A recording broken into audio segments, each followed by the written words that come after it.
आजची कविता आंतरजालावर. एक नात तिच्या आजीला विचारते, मुलीनेच का ग नेहमी सासरी जायचं? आपली माणसं सोडून तिनेच का परक घर आपलं मानायचं? तिच्याकडूनच का अपेक्षा जुनं अस्तित्व विसरायची? तिच्यावरच का जबरदस्ती नवीन नाव वापरायची? आजी म्हणाली, अगं वेडे, ही तर जगाची रीत आहे. तेच सांगितलं जातं ना आपल्याला, ही तर रीत आहे. हा तर सृष्टीचा नियम आहे. नदी नाही का जात सागराकडे आपलं घर सोडून?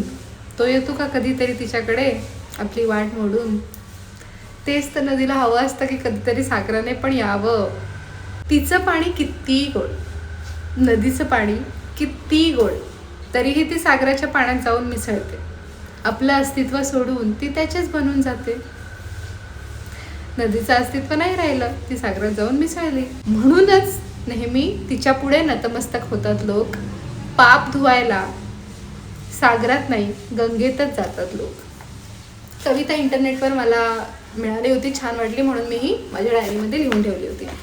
कविता अतिशय सुंदर आहे, पण थोडंसं एक मुलगी म्हणून कुठेतरी काहीतरी वाटतं, काहीतरी चुकल्यासारखं काहीतरी वाटतं. तुमचे अभिप्राय या कवितेविषयी काय आहेत तुम्ही कमेंट्समध्ये नक्की कळवा. वाचणाऱ्यांना आवडेल आणि मलाही.